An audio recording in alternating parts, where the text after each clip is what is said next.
DRG Kids। कहानी जादुई कुत्ता। एक गांव में एक दादा दादी रहते थे। उनकी कोई संतान नहीं थी। दादा पंडित थे, लेकिन अब इस उम्र में कोई उन्हें अपने घर पर पूजा पाठ के लिए नहीं बुलाता था। इसलिए उन दोनों के पास खाने के लिए भी कुछ नहीं रहता था। एक वक्त मुश्किल से कुछ खाना हो पाता था। ऐसे ही एक दिन दादी कहती है, चावल बिल्कुल भी नहीं है। थोड़ा चावल ले आइए तो बना देती हूँ। आपने कुछ भी नहीं खाया है ना? तुमने भी तो कल से कुछ नहीं खाया है। कोई बात नहीं। इतनी उम्र हो गई है, लोग पहले की तरह काम नहीं दे रहे हैं। कब तक चलेगा ऐसा? भगवान की इतनी पूजा पाठ करती हूँ, लेकिन उसे हमारा दुख दिखाई ही नहीं देता। कोई बात नहीं, भगवान सब देख रहा है। उसने हमारे लिए कुछ तो सोचा ही होगा। उसने जीवन दिया है तो पार भी वही लगाएगा। चलो अब मैं बाहर जाता हूँ, शायद कोई काम दे दे। ठीक है जी, भगवान आपका ख्याल रखे। दादा एक पानी की पोटली लेकर घर से बाहर चले जाते हैं। पूरा दिन बाहर रहने के बाद उनको थोड़ा भोजन मिल जाता है। शाम को वो जंगल के रास्ते घर आ रहे होते हैं। चलो, आज कुछ भोजन तो मिल गया है।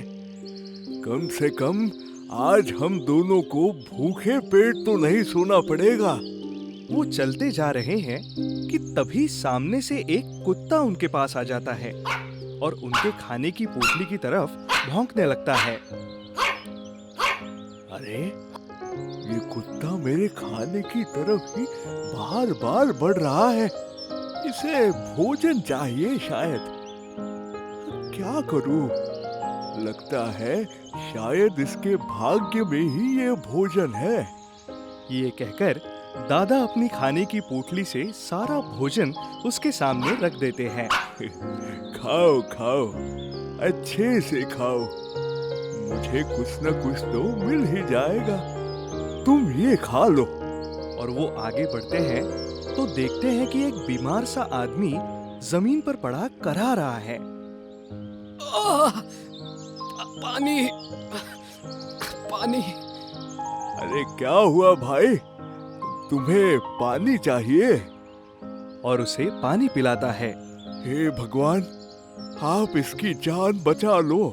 तभी वो आदमी अचानक भगवान का रूप ले लेता है और कहता है, मैंने तुम्हारी 2 बार परीक्षा ली, तुम दोनों बार सफल रहे।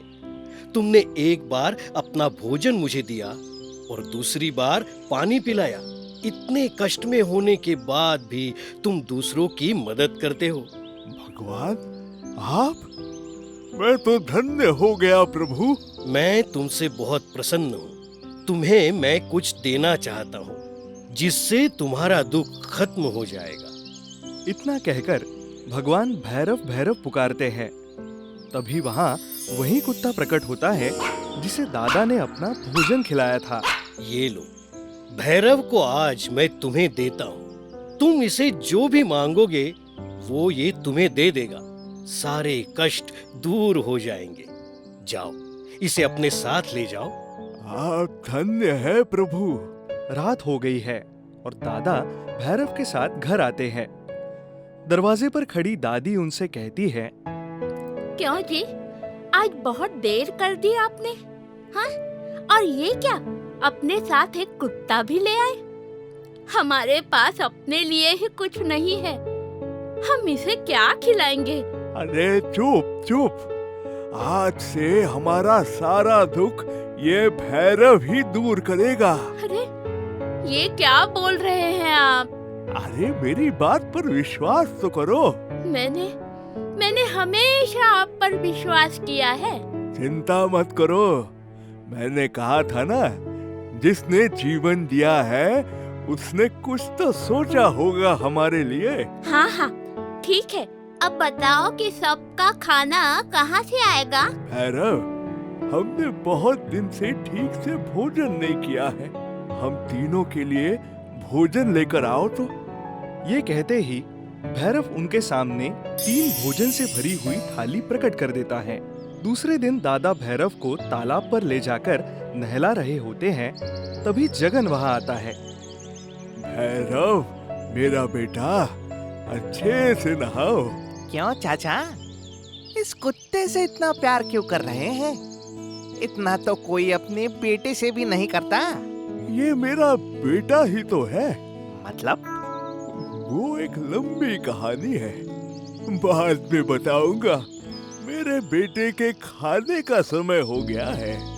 ये कहकर दादा भैरव को लेकर वहां से चले जाते हैं। जगन सोचता है, 2 दिन पहले तो खुद के खाने के लाले पड़े हुए थे और अब इस कुत्ते को खिलाएंगे। पता लगाना पड़ेगा कि आखिर बात क्या है। जगन चुपके से दादा के पीछे उनके घर आता है। दादी कहती है, हाजी, जल्दी करो, भैरव को भूख लगी होगी। जल्दी अंदर आओ दोनों। हाँ हाँ, आते हैं। ये क्या आप ये इस कुत्ते को भी साथ में बिठाकर खाना खिलाएंगे? देखता हूँ। वो खिड़की से झांक कर देखता है। अरे रे, ये तो सच में साथ में बिठाकर खाना खिला रहे हैं। इस बूढ़े बुढ़िया का दिमाग खराब हो गया है। तभी दादा दादी से कहते हैं, आज घर का दरवाजा ठीक करूंगा, पूरी तरह से टूट गया है। अरे दरवाजे को ठीक करने की क्या जरूरत? भैरव से कहिए, वो नया दरवाजा ला देगा। हाँ हाँ, पहले उसे अच्छे से खाने तो दो, फिर कहता हूँ उसे। ये लोग सच में पागल हो गए हैं। क्या कुत्ता दरवाजा लेकर आएगा? अरे बाप रे, ज्यादा देर तक यहाँ रुका तो मैं भी पागल हो जाऊंगा। जगन वहां से चला जाता है। उसके बाद दादा भैरव से दरवाजा मांगते हैं। भैरव तुरंत एक दरवाजा उनके सामने रख देता है। कुछ देर बाद जगन फिर दादा के घर के सामने जाता है तो देखता है कि दादा नया दरवाजा लगा रहे होते हैं। अरे बाप रे, ये बुढ़ा तो सच में नया दरवाजा लगा रहा है। लेकिन ये कुत्ता दरवाजा लाया कहाँ से? जाकर पता लगाता हूँ। वो भैरव के पास जाता है और उससे कहता है, जरा नया दरवाजा तो लाना। ये कहते ही उसके सामने भैरव एक नया दरवाजा रख देता है। दादा देखते हैं और जगन भी। ये क्या? अरे भैरव, रुक जाओ, रुक जाओ। आपका कुत्ता जादू जानता है क्या? बेटा जगन, ये बात किसी को मत बताना। तो ये जादुई कुत्ता है? अरे नहीं नहीं, ऐसी कोई बात नहीं। लेकिन ये बात तुम किसी को मत बताना। तो क्या इससे जो मांगेंगे वो मिलेगा? हाँ बेटा, बात तो यही है। तो क्या सोना भी देगा? ये क्या बोल रहे हो? हमको सोना नहीं चाहिए, हम तो इतने में ही संतुष्ट हैं। लेकिन बेटा, किसी को मत बताना। हाँ ठीक है, नहीं बताऊंगा। ये कहकर जगन वहाँ से चला जाता है और गांव के मुखिया को ये बात बताता है। ये क्या कह रहे हो जगन? कुत्ते से जो मांगो वो मिलेगा? मजाक कर रहे हो क्या? अरे नहीं नहीं मुखिया जी, पहले मुझे भी विश्वास नहीं हुआ, पर जब अपनी आंखों से देखा तब भरोसा हुआ। तब तो वहाँ जाकर देखना ही होगा।